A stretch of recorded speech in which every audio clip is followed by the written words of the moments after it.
Hello and welcome to What's Your Opinion? I'm your host, Steve Henley, and we'll be with you for about a half an hour today. This program will touch on many different subjects, both of a local and national nature. We have two guests today with me, Mr. Pat Flanagan, a local attorney, and the State Central Committee of the Republican Party, Mr. Bradley Phillips, the IUE union chairman when he retired from General Motors. We'll also touch on any topic that comes to mind of a local, like I say, a national interest. The Brad's case, when the automotive giant decided to close the local plants here in Dayton, it was basically my opinion that they closed these plants so they could go to other countries where they could find cheaper labor, less benefits, and they could break the unions, which I feel has devastated much of the industry in the city of Dayton. Brad, what's your opinion on that? Then in the 1980s, I go back there where it really started the plans in motion for the downfall of what happened with General Motors. Detroit management took on a critical attack attitude toward the unions and started referring to them as not working with them, but working against them. And of course, that was not true. They were successful in many ways of the give-backs that the union had to give, with one catering plane even going to $6.50 per hour per employee with little or no benefits to that. GM has been a large contributor and is a large contributor to the two-party system.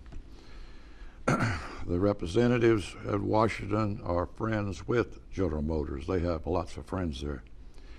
The government passed the NAFTA agreement in the 1990s, so-called and sold as free trade. I call it a final blow to the middle class in this area. A conspiracy, in my opinion, was then hatched with the government working with GM, either indirectly or directly. Stage one was when getting rid of the union representatives that were strongly against the outsourcing of jobs to other countries. Stage two, their plans for bankruptcy went into full motion. GM had long sought to cut the benefits of the retirees, and across the negotiating table in Detroit, some referred to the retirees as baggage. And of course the people did not hear those statements, but it's a true statement. Along with the devastating losses of the hourly employees when they signed the bankruptcy agreement, was they took their own salaried employees to the guillotine. And they have been cut dramatically, their families and their lives. Not to mention the devastation when they walk away from their cities that they've left behind for us to see. I want to add, though, that Representative Mike Turner and Cheryl Brown, I want to thank them for the support they've given to the people that were done wrong by General Motors. I think they've met strong resistance from Washington, D.C. and General Motors in any correction. I say shame on the co-conspirators and helping to destroy the American way of life in the middle class. The very backbone of our nation. Thank you. Mr. Flanagan, what's your opinion on the General Motors? Well, having grown up in Dayton, grew up when General Motors was here, at one time Dayton was the second largest General Motors city in the United States, and the quality of life, which was very good for the people of Dayton and the surrounding area, was very good because of General Motors. Now, why they pulled out and left the way they did and left these people hanging is something I don't really understand and don't like. My dad was a member of the Ohio Bells Union for 30 years, and we had a good quality of life because he was a union member. And the unions have done so much to help this country grow and prosper. And it's a shame that General Motors decided to pull out of Dayton. I don't understand why they did it, but they did do it, and it was wrong, in my opinion. Thank you, Pat. So as we're speaking about unions and strength and things like that, I would also like to mention that this program, What's Your Opinion, is a strong believer in the Constitution the way it was written. We believe in, or I personally believe in, the First, Second, Fourth, Fifth, 10th, and 14th Amendments. Those are something I hold very dear to my heart. One of our topics today is going to be on the state is trying to drop the OVI limit from .08 down to .045. This is, I think, I mean, prohibition was over in the 1920s, I believe, the roaring 20s, where people used to have to hide out and drink booze and what have you. But now we're down to if they go to .045, it's going to damage the restaurant, the entertainment business, the bar business, and it's absolutely, in my opinion, ridiculous. If people are impaired, as they say, at .08, every day in this city then, after happy hour, there would be anywhere from 1,500 to 2,000 accidents.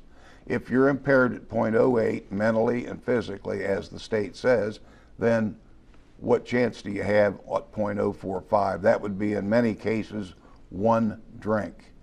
Mr. Flanagan, you're in the law profession, and I think this is something you could add some light to. Thank you. As a defense attorney, I certainly don't want the state to reduce the level any further. I'm a little older, and I can remember when it was .15, and it seemed to work fine there. As you pointed out, since Prohibition, it's been legal to drink in the United States. Most people do not drink in excess. Most people drink moderately and drive properly. To reduce it down to 0.4 is simply going to fill up more jails and take really decent people who work every day and stop and get a beer or two after work. It's going to put them in jail, and it's just going to mess up our society even more. That, I think, is what we've been looking for. I know yourself, you'd lose quite a bit of money, if people, Well, we probably would make a lot more. Or make a lot more money. We'd make a lot more money because everybody that's out there on a Saturday night or Friday night is going to get stopped and arrested, and they're going to have to hire an attorney. And that change in the law is not necessary, in my opinion. Yeah, I've seen cases where people that I personally know, members of the American Legion, VFW, not to say that all of them sit around and drink all day, but I've seen a lot of people who can consume a dozen to 15, 16 beers in a 4 or 5 hour period, watching football games on Saturday, go out and get in their car and drive perfectly straight. Their reactions are good. So, it makes you wonder what they're trying to do that for. It's just, to me, like I say, it's a backdoor way of trying to shut down bars and entertainments. Brad, what's your opinion on this? Well, of course, there's no doubt it's going to have a huge impact on the business community, and I'm talking about the restaurant industry as well, where a lot of people depend on that income for their livings. First of all, in removing the truly impaired from the road, I'm all for that. But I don't think that's being done. These people have a way of getting around that through the back roads or whatever. But I recently read an article in Dayton Daily News of the tens of thousands of Ohioan people that are driving or now have suspended license. And to my thought, I thought, how many of those people that are these tens of thousands that are truly innocent, but nobody listened to them? as soon as you are unfortunate enough, from what I've heard from a lot of people, and they had no reason to lie to me. They have no reason to lie to me. That's been pulled over. If you're unfortunate enough to be pulled over by a aggressive patrolman looking for another stripe and have a smell of alcohol, then you're guilty on the spot. And you are treated as a criminal, and it will cost you thousands of dollars, years of hassle, and sky-high insurance rates. Meanwhile, of course, the truly empowered is still driving. The present system is a win-win-win system for big money in courts, big money for the lawyers, and job security for the police department. And I do feel, since 9/11, we as a nation have become a police state. Thank you. Pat, one more question on this.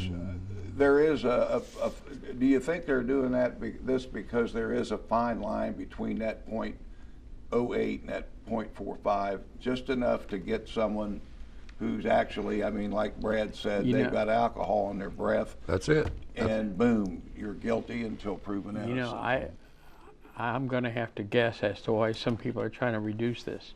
Probably for money for cities and counties. Probably money. Money game. The government, I hate to say this, the government wants more and more and more of our money. And some of those guys in the legislature and women want government more involved in our lives and to take more money from us. And it's wrong to go out and think that somebody who after work has a beer or two. My dad had a beer or two every night that he worked, but he was not impaired. This is a money-grabbing scheme, and it has nothing to do with justice or anything else. It's a money-grabbing scheme. And speaking of money-grabbing schemes, my next thing on my list is the speed and red light cameras. And in my opinion, they are, as a matter of fact, right now trying to outlaw those and take them out of these cities. At the present time, I believe there are 14 cities throughout Ohio that have these. One recent one was a city called Elmwood. In a 6-month period, there's 2,200 people in that little city of Elmwood. In 6 months, they wrote $1.4 or $1.5 million in tickets. So our politicians decided that was just entirely too much, and I've had the misfortune of receiving two. Both areas that these cameras were absolutely accident-free zones. The Dayton Police Chief Beal, in an article in the paper, said that these speed cameras were for public safety. I would love to have him show me the areas where those cameras are set up where there's been traffic accidents. In a lot of these areas, the speed limits have been 30, 35 miles an hour since the 1950s, when cars were 1,500 pounds heavier, we had no power brakes, that type of thing. But it's just, another money grab, another scheme. How can we get money out of the people? And I think that they actually go somewhere and sit for a week or two and see the average speed of people, and it's probably normally 10 to 12 miles an hour over what that posted speed limit is. And then that's where they set their posted signs. Dayton has one photo enforced sign. It's under a speed limit sign over on Kiowee Street by the old post office. It's approximately 18 inches wide and 10 inches down, black on gray, and it says photo enforced. If you're driving down the road and looking ahead like you're supposed to, there's no way you can see the sign. The city of West Carrollton, where I live, has got a monster sign, photo enforced, red light enforced, and if you don't see it, you're blind. And I also found out there that after you stop at a red light, a lot of people stop and go, stop and go. I never knew this law. You have to wait 7 seconds. After you stop, count, up to 7 seconds, then you can turn on right. But I've sat there before and watched it, and it looks like a fireworks show. Those flashlights going off, just boom, boom, boom, boom, boom.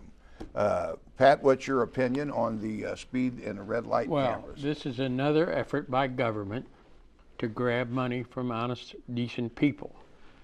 It's a scam. It should not be allowed. I understand now the legislature is reviewing it and may outlaw it. There was an incident in Cincinnati which has turned into a lawsuit now, and a judge has ruled that these lights these cameras are illegal and have shut them down there. And I think the legislature, the Ohio legislature, if they've got any sense at all, will outlaw this procedure.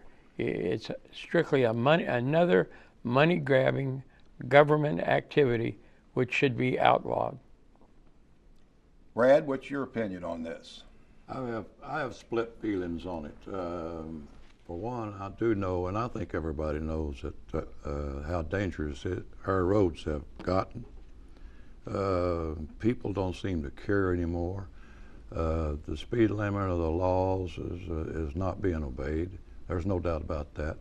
But I try to drive at a sensible position, saying, I want to obey the laws because they're there for a reason, for safety, and I don't want it on my conscience to where I've took the life of a child running across the road and I can't stop, or taking the life of anyone in a traffic accident.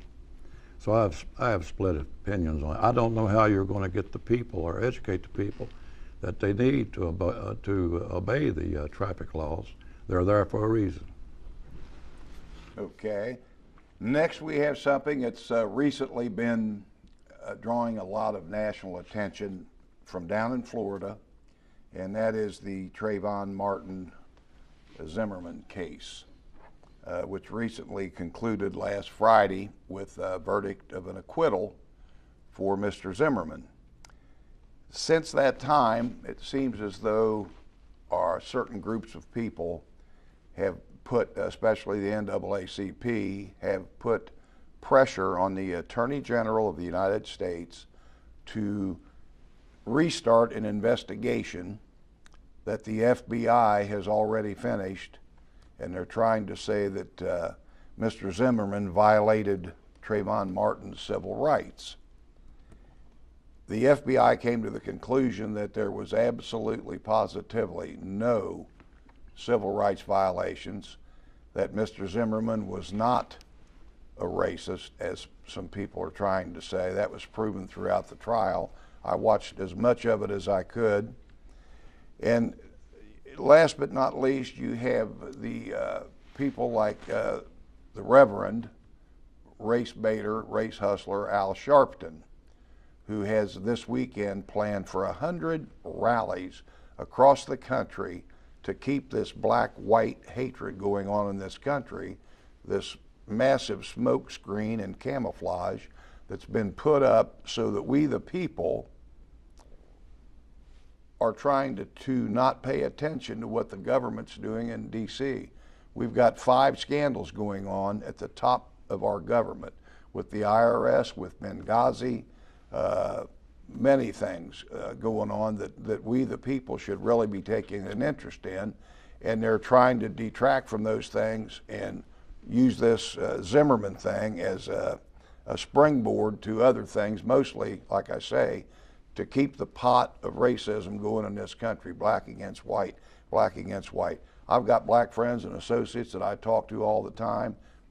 We get along just fine. Until you get somebody in there stirring the pot, like Reverend Sharpton or Jesse Jackson or those groups of people that make a living, then they thrive off of this type of thing. So if there was no racism, these people wouldn't have a job, and that's why they keep it up. Mr. Flanagan, what is your opinion on this? First of all, we're always very sorry of the tragedy that happened. If Mr. Zimmerman would have stayed in his car, he was talking to the police, this would never have happened. That said, however, he got out and apparently confronted the young man. It apparently, and I'm not sure of this, but apparently the young man attacked him, and they got into a fight, and Mr. Zimmerman was afraid for his life and pulled his gun out and used it. And under Florida law, that's legal. Now the prosecutor did everything she could to push this case through, and the jury came back not guilty. So in this country, a jury's verdict is final.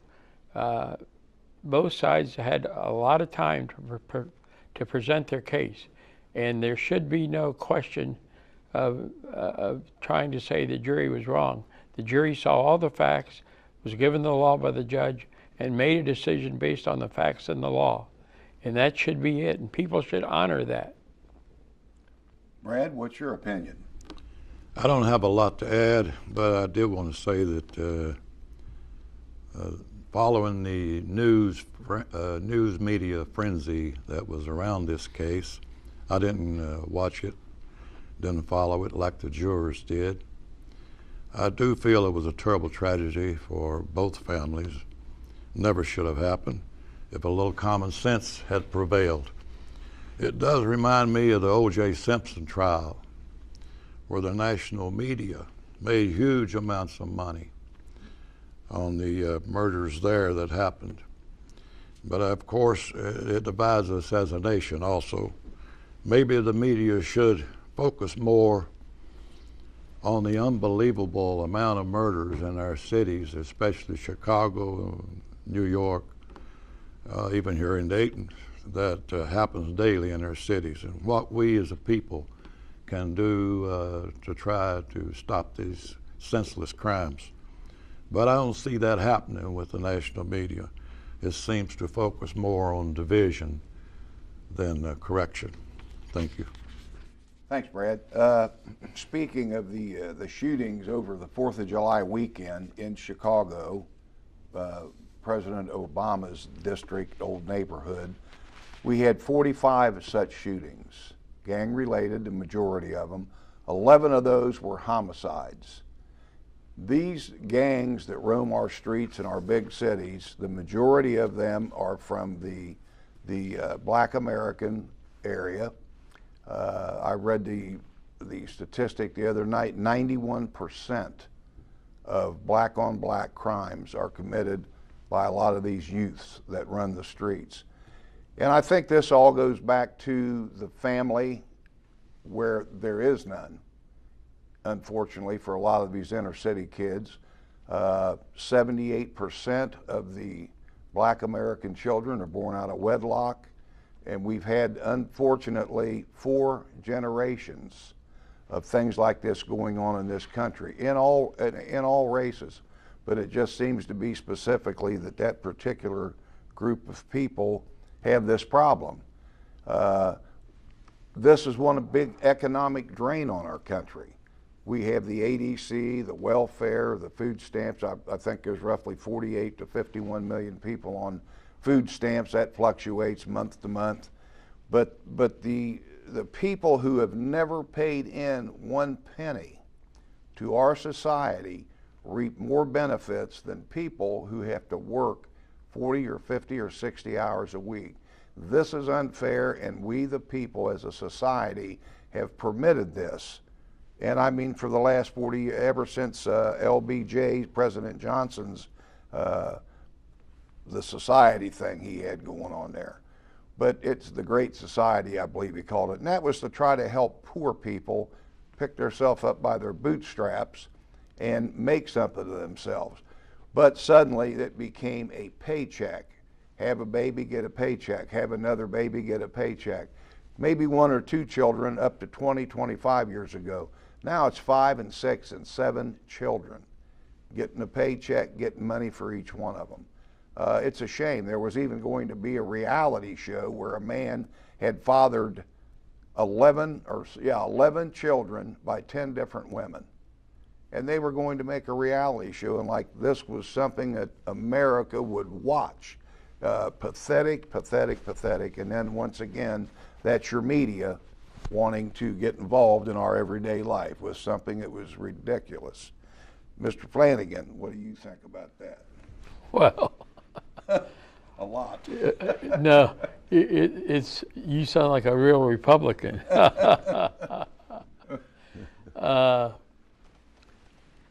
Dayton is an interesting city. I had a police officer, a black police officer, die, I think, in January, and I went out on the west side. Of course, I grew up in the west side. Half the west side is empty now. Houses are destroyed. I don't know the answers. I would hope that in America we could find a way to help these beautiful black children who don't have fathers.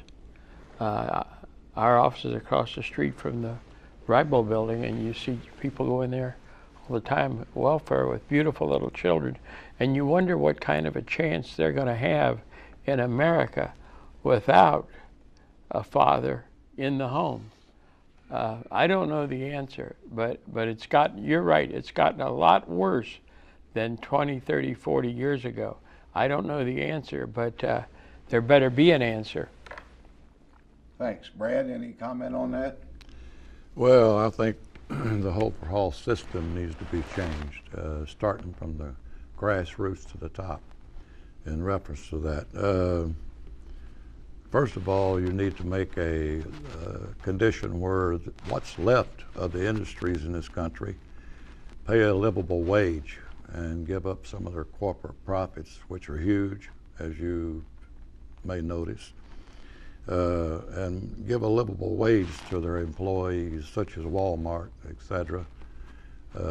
They're left because they sell Chinese products mostly.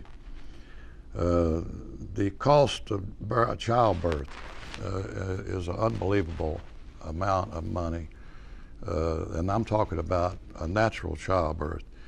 Just for the insured person, one birth can cost all of us around $20,000, and that's if there's no complications. If there's complications, then that can go as high as $38,000. Now I ask myself, how can these people that are having 5 to 10 children and maybe not working, who pays for that, and how can they afford this astronomical amount of money?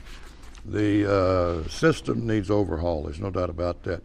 But a lot of these people that's delivered on the welfare system and the Social Security disability system, I'm all for people that's truly disabled to get their due. But that needs changing. We need jobs in this country where people can work for a decent living. Thanks, Brad. I think possibly one way to alleviate some of this expense would be to take the people that get the ADC, the welfare, 2 or 3 checks for having all these little babies. I think maybe for once the government should tax these people, maybe 5%. Before that check gets to the house, send them a little letter along with their check and say, thank you for contributing for once to our society that's taking care of you for 4 generations, 3 generations, 2 generations. So the whole matter is that today I think we've had a pretty good conversation. We've all got to voice our opinion, and I'd like to thank you gentlemen for being my guest here today. Appreciated your time, I know, from your busy schedules, and hopefully we'll do this again. Thanks a lot, man. Thank you, Steve.